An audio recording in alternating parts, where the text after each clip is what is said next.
Hey, Diana, did you know that time management is actually easy? Mark, that's the dumbest thing you've ever said. Ladies and gentlemen, jurists and just curious, welcome to the Successful Barrister Podcast. Here you'll learn about marketing, management, and life skills for lawyers that probably won't get you disbarred. Hosted by Marc Whitehead, a seasoned lawyer who remembers when fax machines were cutting edge, and Diana Berry, attorney, COO, and the brains behind the scenes. Together, they are the legal world's most dynamic duo since statutes met regulations. So if you're looking to build a practice, not a prison, you're in the right place. Welcome to the Successful Barrister, where legal legends are made. And welcome to the Successful Barrister Podcast, the podcast for lawyers regarding marketing, management, and life skills that probably won't get you disbarred. I am Marc Whitehead, along with my co-host Diana Berry, my COO and my right hand. And today we're on the schedule here at the beginning of 2025 to talk about time management. And I've always complained about that term, Diana. Because I don't think you can manage time. You can only manage yourself. So I think a more appropriate title would be focus management. But if we said focus management, I don't think anybody would know what the hell we were talking about in the title. But that's just my opinion. And by the way, I would warn everybody, I'm a little bit cranky today because I'm a little bit under the weather. I will try not to take advantage of So that. I'm like, Diana, you're just going to have to tolerate me a little bit today. I might get a little snarky. Oh. So... Well, this will be an exciting podcast. But so why do you think focus management is time management, Mark? Why is that a better term? So what are you trying to do? You're trying to manage yourself, okay? When we say you're trying to manage yourself, what we really mean is we're trying to manage how you think, okay? It's all about how you think. And ultimately that leads to the next step, which is how are you focusing your thought, okay? So what do you think about? Now, this podcast is mainly geared towards law firm owners and leaders within law firms, or those who want to become a leader in a law firm someday. So how you think and how you apply that to your focus, I think is key on how you can get ahead in the practice of law. I mean, the best lawyers out there can do an amazing amount of stuff. And how do they do an amazing amount of stuff? They have great focusing skills. I use Mark Lanier as an example. Mark Lanier, lawyer here in Houston, but a nationally known trial lawyer, big into mass torts, got the insanely large verdict in the Vioxx case. I mean, he puts on conferences all over the place. He puts on a big conference here in Houston every summer. I marvel at how can you do all of these things and yet try as many cases as he does, and like big, high-profile cases. He has an amazing ability to think, an amazing ability to focus. And if you ever go to one of his seminars, he has a 3-day seminar he puts on in the summer, and it's just him. It's not like he has 3 days of speakers. It is 3 days of just Mark Lanier giving his best stuff. Wow. And you come out of that, whether you are ever going to implement anything he said or not, but just the way he was able to focus and bring it all together and keep you entertained over 3 days was just kind of amazing. Right. There's over 1,000 lawyers in that room. I mean, it really? grown I've never gone, so that's really cool. Yeah. So anyway, I kind of digress on puffing up Mark Lanier. Hey, Mark, we really love you, and can I be your friend, please? Can I be your friend, Mark? But he's an example of somebody just has an amazing ability to focus, which means he has an amazing ability to manage his time, to manage his calendar, to delegate tasks that we probably would never realize that he's delegating. So he's always been someone I would like to emulate in that regard, just because he's totally got his shit together. Yeah, no. So, and everyone thinks about execution on your ideas, on your goals, like this very hard amorphous thing and how you're going to do it. But really, I think that that's exactly it. Your ability to focus yourself and your time, and because we all get the same 24 hours, right? So how you utilize those 24 hours is what sets the best apart. Right. So, I was thinking about this, and I keep a quarterly to-do list, and it is structured in a very specific way. But I keep on the side column, you can't see this but I'm sitting here looking, and I keep notes about what am I supposed to think about. Now, I got this from a book called Paid to Think, and I think it is actually on the schedule that we're going to do a podcast specifically on that book. But I'll just rip it off a little bit ahead of time. But what are you supposed to think about as a leader of an organization? You're supposed to be thinking about strategy. You're supposed to be thinking about learning and acquiring knowledge for the organization. You're supposed to be thinking about how the organization performs. You're supposed to be trying to forecast the future, quite frankly. And you're supposed to be putting that all together. And so I have this written on my quarterly plan right here on the right-hand column, and I constantly look at that because it helps me get back to what I ought to be thinking about. So when you're thinking correctly, your focus management tends to fall in line with, fall along the lines of how you're actually thinking. So you are your thoughts. And You're made up of your atoms and your thoughts, and that's a slight deviation on thinking on your atoms. You're made up of your atoms and your choices, which is what I tell my kids. But you're made up of your atoms and your thoughts. You can't control your atoms, but you can control your thoughts. And very few people realize that, right? Like, it doesn't start with what you say or what you're doing. It's starting with your thoughts. Yes, absolutely. All right, so we're going to take a quick break, but when we come back from break, we're going to go do a deeper dive on focus management. This podcast is sponsored by Marc Whitehead and Associates, a national disability benefits law firm. Marc Whitehead runs a firm of over 60 dedicated people whose mission is to make a difference in the lives of our injured and disabled clients. Marc represents disabled claimants in Social Security disability, private disability insurance, and veterans disability claims in all 50 states. Marc Whitehead is double board certified in both Social Security disability law and personal injury trial law. Marc has litigated disability cases in over 40 states and counting, and can help your clients too. Stop throwing your phone calls away. Call Marc Whitehead at 701-VIP-LEAD. That's 701-VIP-LEAD. Or visit our website at disabilitydenials.com. Referral fees are paid in all jurisdictions where it is permitted. Refer us your disability cases today and know that your clients will be in good hands. All right, Diana, so we're going to do a little bit of deeper dive into focus management. And as usual, I have written an article about this in the Successful Barrister newsletter. So I'm going to kind of go through some of the things that I've written about. And I will say shamelessly that I ripped off Mark Powers and Sean McNallis's book, Time Management for Attorneys, which I highly recommend. You go get that by going to atticusonline.com and order it there. But they teach within the Atticus program certain time management. And again, I'm going to use the word focus management skills because it seems to apply better. But the very first tenet of what they teach is prioritization.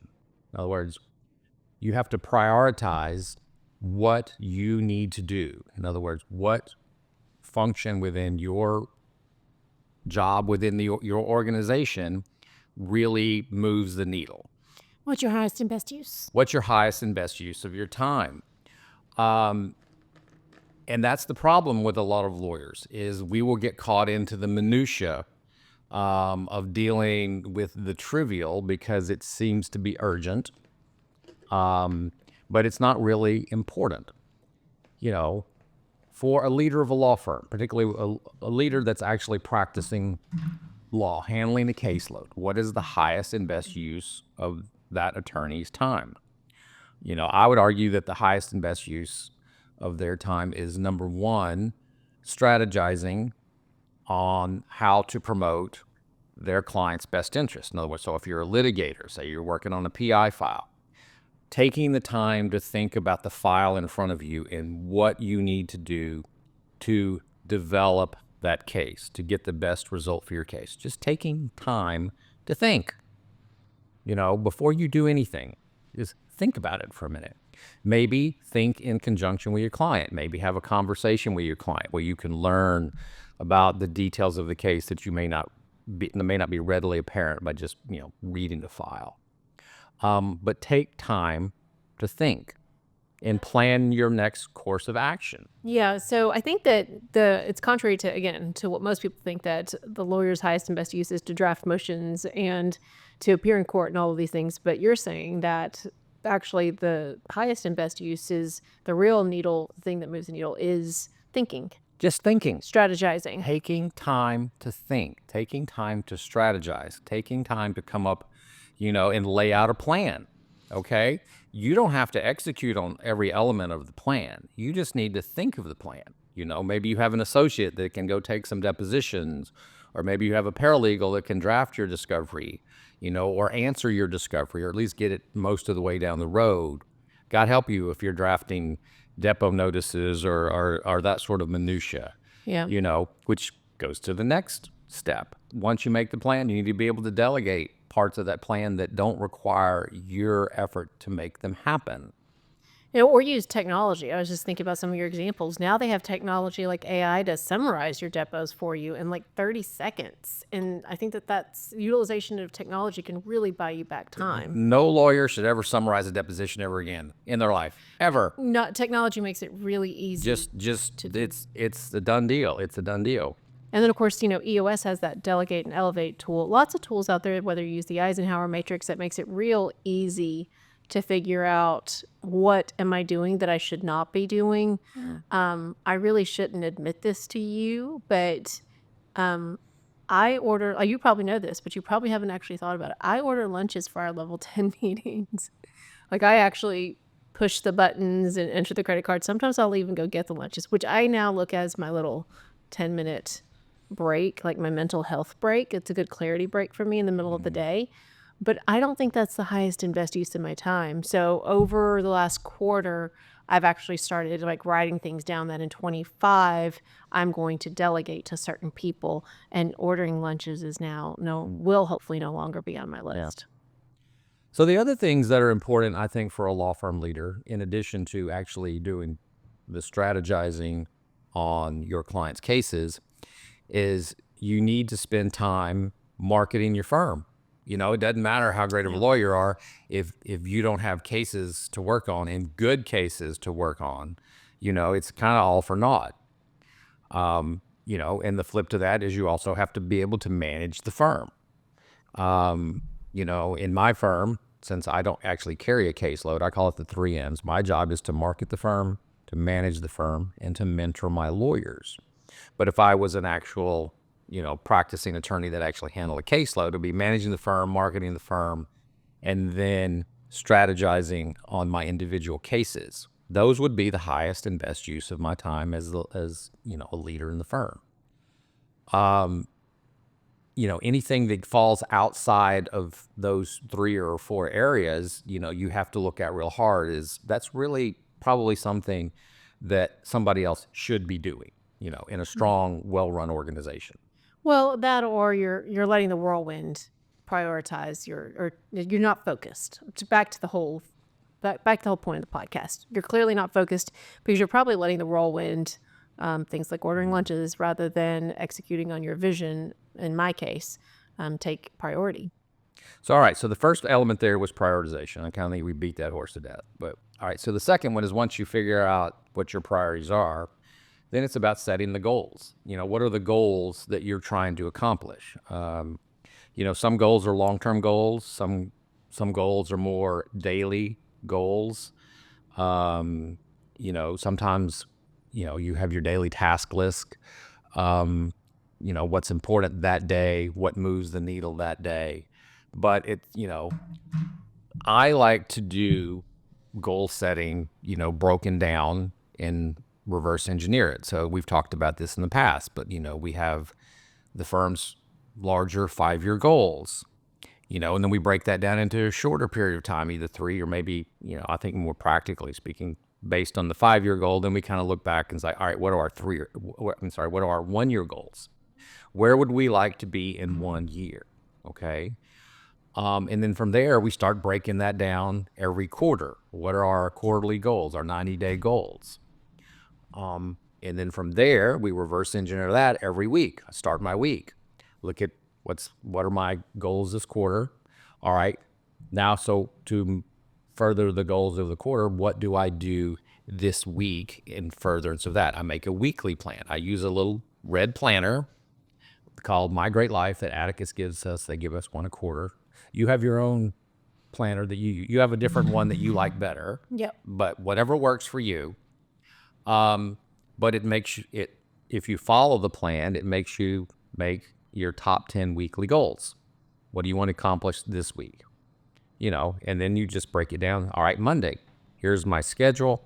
And here are the top 3 things I'd like to accomplish on Monday. And then you just do it again Tuesday. Here are the top 3 things I would like to accomplish on Tuesday, so forth and so forth.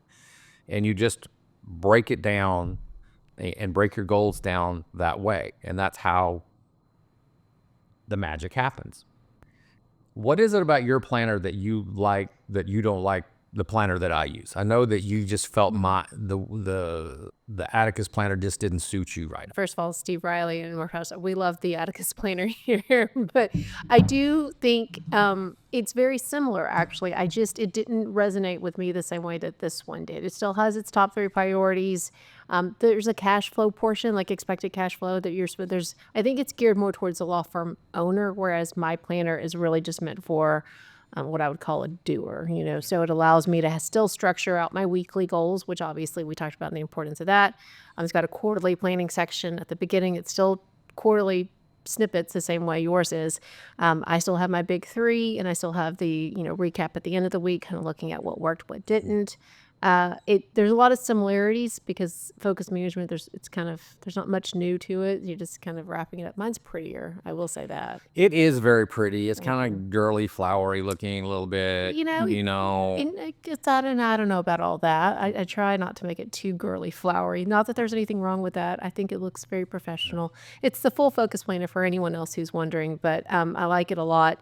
It tends to be professional in my opinion, and allows me. I take notes. I still believe in the power of writing. I'm in a lot of meetings, and it allows me to write. It's a copious amount of space for writing notes. So, yes. It's done wonders. This week is very intense of the week that we're recording it, both personally and professionally. And I was insanely productive yesterday because of the power of the big 3. The section that allowed me to do the 3 goals. I think I got things marked off yesterday that you'd been asking for. I'm going to tell on myself again for a long time. So moving on to the next skill, Mark, what do you think is the next important thing for time management? So just keeping us in order here. So number 1 was prioritization. Number 2 is then use that to set your goals. And number 3 here is actually scheduling time, blocking and tackling. So I complain about my calendar all the time, and this is my fault for not taking control of my calendar. Yeah. But anybody can go in and block time on my calendar if there's something that's not previously been blocked. And what happens is then my calendar becomes totally full because everybody wants a piece of my time. And then I don't have any time to actually get any good, solid planning and thinking time done. And that's my fault. And so here's the solution that I have just ordered just yesterday. My assistant has now blocked off my Tuesday and Thursday afternoon for the entire year of 2025. Oh, Just wow. blocked off. So it's out. Nobody can jump my Tuesday or Thursday afternoon for the entire year. It's just auto calendared all the way out. And that's not to say that I won't schedule things in that time period, but I now have that time available to me for production time, for think time, for project time. If I need, I have a project I'm working on, I figure I need 3 hours of uninterrupted time to do this project. Right now I'm working on kind of an instruction manual on how to do a 30B6 deposition, basically to assist my younger lawyers in how to actually do that. Okay. This is not stuff they actually teach you in law school. So you need to teach your lawyers certain unique skill sets. This is one of my projects. This is after I thought about prioritization, goal setting. I want to teach my younger lawyers how to do 30B6s. So I'm putting this together, but I have to think about it. I need time. I need, to be able to do a little bit of research on this chat GTP thing or whatever. I don't know.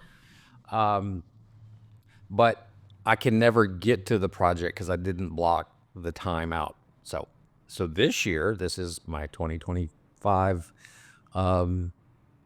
resolution is nobody can jump my Tuesday and Thursday afternoon. I got block time. I got 5 hours of solid think time twice a week. And I'm hoping that will be all I need, because I do know people need my time. Okay. But that's an example of blocking and tackling your time. You can do it other ways. So my attorneys, particularly ones that handle a lot of hearings that are in court a lot, they're always like, how do I schedule my time? How do I schedule my time? I'm like, okay, fine. Take your week, starting on Monday, go to your calendar, block out, obviously your hearings are already there. Then you have other meetings that are blocked, they're already there, but find those blocks of time that are open and block them out. Just block it out and call it production time. There's a function within our calendaring system where you can put private on there, so you can block out time for massage, but you don't have to tell anybody. You just make it a private thing so people can. Now we're going to know, Mark. Say what you're actually blocking your time out for. But when you find those chunks, block them. Okay, protect them. In other words, go in and protect that time. So sometimes you need to do that a week in advance, 2 weeks in advance, a month in advance. I'm doing it a year in advance. But make sure you block time, called blocking and tackling. Just block and tackle your calendar and find those bits of time that you can block to think, to be productive. So here's something I'm going to throw you a curveball. So I just had a conversation with one of our ADA cousins, and one of her recent wins was that she was able to take her email down from something like 400 a day to less than 100, simply by controlling what she's CC'd on. Uh-huh. So controlling your email, I think, is huge. But now I'm thinking about it, putting meetings with you on a calendar is just it's an in-person version of a CC. It really is. So perhaps you need to do the delegate and elevate tool. You have your Eisenhower matrix again and figure out, I think that because it's not just a once and done thing, right? I feel like it's almost at the beginning of every year as you're setting out your year. It is a good tool. I mean, I think EOS suggests you do that quarterly or maybe twice a year. I forget what the EOS regimen is, but I think it's something, especially with the evolution of both of our positions. I've been here over 4 years now. What's the highest and best use of your time in 25? Right. So funny you should mention that, because what is the fourth thing on our list here? It's strategic delegation. Yep. So one of the ways to protect your time and to prioritize your time is to don't do what you shouldn't be doing. Mm-hmm. Delegate. And there's two parts to delegation that I've realized. Number one, we delegate tasks. There's a certain task that needs to be done, we delegate the task. But you also need to delegate the authority associated with that task, or otherwise you're not really saving a lot of time. If you say you have authority to go, notice this deposition. If they bring the deposition notice back to you and so you have to approve it because you didn't give them authority to go ahead and send it out without your approval, well, you really didn't save yourself that much time. Yeah.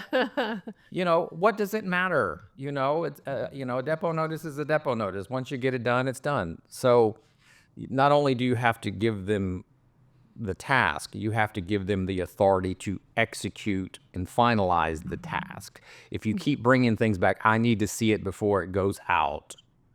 You're just creating more work. You're just creating more work for yourself, really, for yourself. Yes. Yeah. But if you really can, and I didn't know this is where this was going when I mentioned it earlier, but it really can kind of get into this really unfortunate cycle of where I'm like, but no, really, nobody else knows. When I'm talking about ordering lunch again, nobody knows what Mark will eat and what Mark won't eat. So I have to be the one that does this. And I'm sorry, but I have much more important things to do than figuring out what Mark will and will not eat that day. How dare you if my sandwich shows up with tomatoes and mayonnaise on it, because there will be hell to pay. Oh my gosh. And then there's this Chinese place that all of our attorneys are sick of, but they're like, but it's the only place that Mark will eat from. And I'm like, okay, I'm not doing this because I'm not. Everybody knows the 5 things I will eat at the Chinese place. So Exactly. So I have to be the one, though, that does it. And so now that's how toxic this has gotten over the course of the year because nobody else will do it. But now I'm going to delegate ordering lunch, Mark. So the project for 2025 is to figure out how Diana doesn't have to order lunch anymore. Well, and also that you've realized and support me delegating that authority to someone else who will likely make mistakes. And the attorneys listening to this, MWA attorneys, please just realize I've delegated to something. Right. This is a huge step. Support me. So when the person you delegated to accidentally lets mustard, I like mustard, lets mayonnaise show up on my sandwich, I'm supposed to just let that slide? Maybe there's some gentle correction that happens. That's potentially a different podcast, though. But yes, I think that's Write that down. Podcast on gentle corrections. I do think that's how toxic you can get. Like everybody listening knows, I have much more important things. That your vision for the firm literally resides on my shoulders, and I am wondering whether or not someone's going to eat the sandwich. It can get very toxic if you let yourself. This sounds like this is going back into a therapy session. It really is, but I think that it's important I think you brought up a good point. I did not want to delegate that authority because I didn't want to deal with the potential ramifications of a tomato showing up on a sandwich because it was just going to be one more thing that I was going to deal with. So okay. So going down our list again: prioritization, goal setting, scheduling, delegation, and the last one that we're going to talk about here, and I don't know, we're going to talk about this before the break or after, which is managing your interruptions. And we all know the big interruption, which is frickin' email. Yeah. You want to do it now? Do you want to come back from break and talk about my whole system for managing email? Oh, well, I think that's so big we have to come. We'll do a break. All right. So yes, the producer giving the high sign. We're going to take a break. So when we come back, we're going to wrap up, and I'm going to give you Mark's system for managing email. And trust me, I get about 500 or 600 emails a day. So we got to deal with that. All right, we'll be right back. I'm Mark Whitehead, a lawyer, entrepreneur, and business coach. Thanks so much for tuning into the Successful Barrister Podcast. We have a blast creating it, and I hope you find it helpful. If our chats have sparked your interest, I'd love to hear from you. Shoot me an email at mark@markwhitehead.com. That's Mark spelled with a C. Enjoying the Successful Barrister newsletter. Even better, let's hop on a call. I'd love to chat about how we can collaborate, share ideas, or just catch up.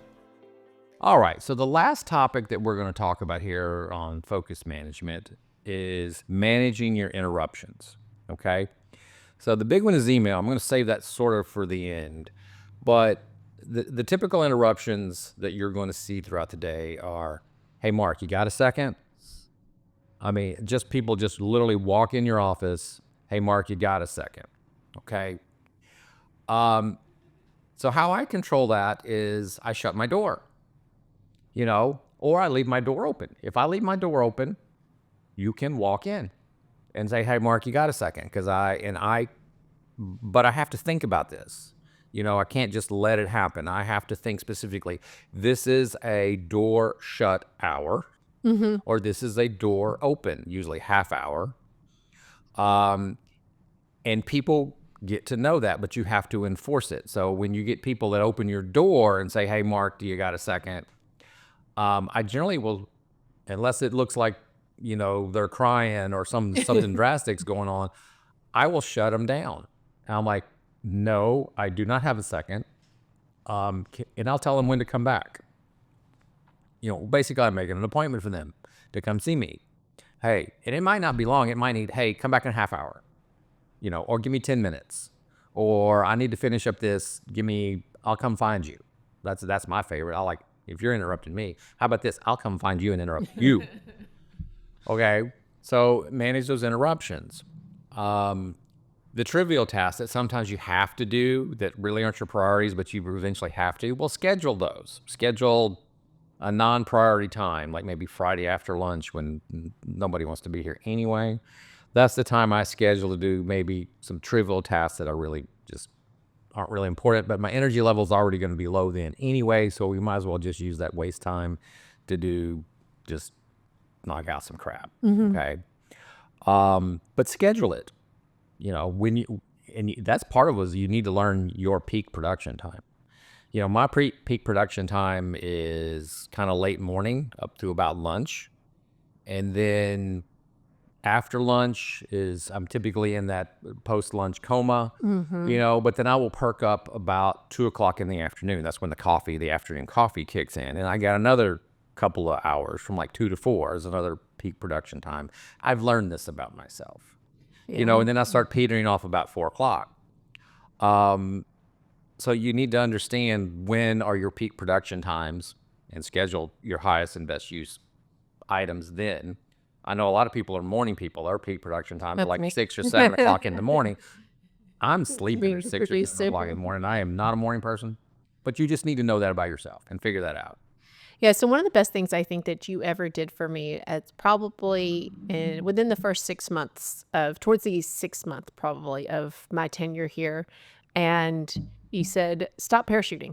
Stop coming and see, just stop coming. That's what that was what you called it. Just coming into my office. You're parachuting into my day, and I didn't invite you. You didn't, and you literally were like, stop. And I'm like, oh. Well, I don't need him as much as I thought I didn't need. You gave me the authority to go back to do my job. And I was like, okay, he trusts me. I don't need to run every single thing by him. And that was a real eye-opener for me. That will save you a ton of time if you delegate authority. It's not just delegating tasks. You must delegate authority. One of the books you had us read suggested that, everyone thinks this open door policy is great, but I think the higher up you go in your organization, you really do, the closed door is kind. And so we've had all of our attorneys create office hours, obviously. So it's on their work calendars. Anthony keeps it on his door. Like, hey, this is when it's really good to come see me because I will block this out for you. And some of his team members will come and talk baseball with him, or really just, hey, I don't understand why we did it this way. Those in-depth conversations with his team members. So one of the things I do is I have a daily huddle at 10:30, which is when I have you guys. That's your set time to come and talk to me about your day. Okay. So people will ask me questions. I'll just reply huddle, which means come talk to me during huddle time. It's frustrating. Yes, I know you want an answer. I want an answer. You want an answer. And I'm like, huddle. Well, usually because I have a series of questions and, a series of emails is just a big waste of time. I understand. So I want to have a conversation, but let's converse when our scheduled huddle time is. So if you can post times on your wall, or on your door. Now, I used to have it when I was more in charge than I am now. I used to have it set out by section, like, intake, come see me between 10:30 and 11. And then, SSD could come see me between 1:30 and 2. And, maybe VA would come see me between 2:30 and 3. And I would have those times posted on my wall. And I don't do that anymore because I've kind of backed out and I've delegated to other people. All right. So the big time suck for, I think, practically every attorney I've ever met is email, because email can just parachute into your day unannounced at any time, and it's incessant. So for me, I get probably 500 to 600 emails a day. Now, how do I deal with that? So the first thing, I use Outlook. I think most lawyers use Outlook. Outlook allows you to set rules, and it allows you to create folders. So again, what are my priority emails? So today I don't think you have to do that, but originally Outlook would order your folders alphabetically or numerically. And so I want my most important folder, which is federal court emails. I wanted that to be number 1, so I put 1 period federal court emails. Right. That's how I title it. So therefore, that would be the first folder. These days, I think you don't have to do that. Yeah, you can drag and drop them. You can drag and drop them. But anyway, originally, so now every federal court, they have a standard email signature. So you basically create a rule that anything from this email address goes into that folder. So I open up my email. I see I have 5 emails from federal court. Well, I'm immediately going to go look at that because that's important. I need to know what's going on. I need to know what's happening in the courts. My second folder is an attorney folder. So any attorney that I have dealings with, whether opposing counsel or referral counsel, not my attorneys, but other outside attorneys, that's a priority. You want to know with an attorney's trying to contact you about something. That was number 2. And I created rules. So, I don't have that many attorneys that contact me, maybe 20, 25. You see the same suspects over and over again. So they all had rules. So all of their emails went into the second folder. And then now I have my staff divided up into 2 different folders. I have my direct reports, which are all my attorneys, and my managers are what I call direct reports, the highest priority. They go into the third folder, which is internal. And then I have one that's called staff, which is everybody else is programmed to go in there. Then I have vendors below that.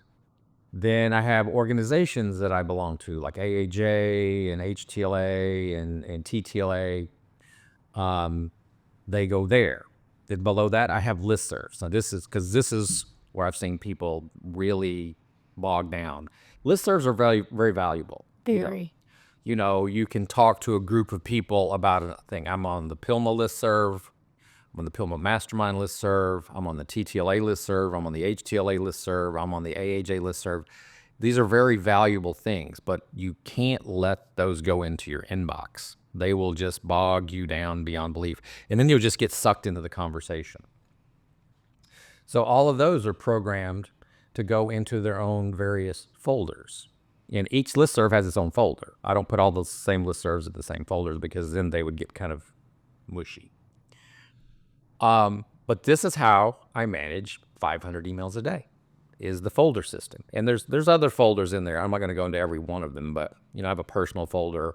I have a folder for accounting, banking, and finance, which is important but low volume. So that's my folder system that I've created. Now, the other thing I've done, I thought this was brilliant.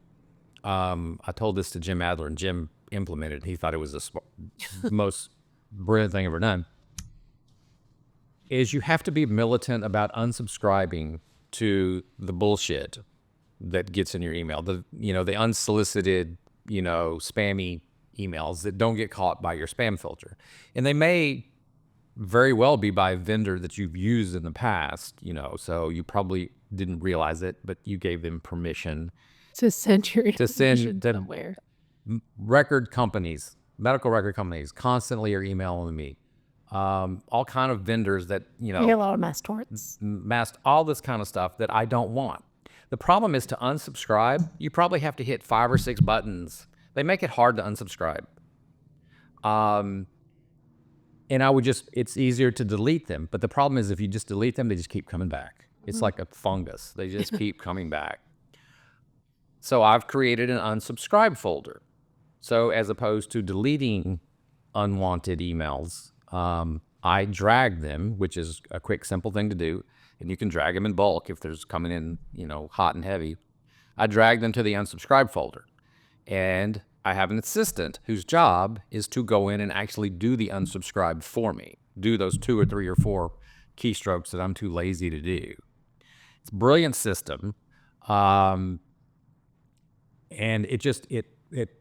you're never going to get away from it, but it keeps to a minimum those spammy emails that you never wanted to begin with. I don't get as many emails as you do, but your folders and your rule structures drive me crazy, mainly because I don't think it works for me. It does not work for me. I do think the best thing that I've done in the past, but was real crystal clear when I came here, was the 0 inbox rule. So my inbox is only things that are pending. Everything else that's relevant goes to a folder. Like I manually put it there, and it's organized by either, my responsibility, like I'm an HR folder, but then I also have a vendor that's supporting us in HR folder and their subfolders. And that's what keeps me organized.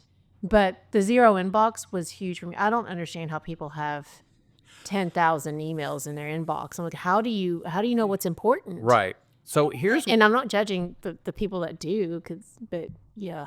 So I have created recently, this is a new thing, I've created yet another folder that sits up at the top, and it's called For Further Study.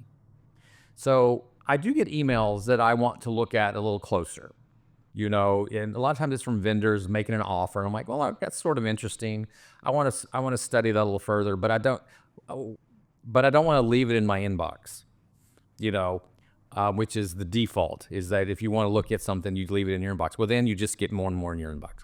So I've now created this For Further Study folder where I drop and drag things.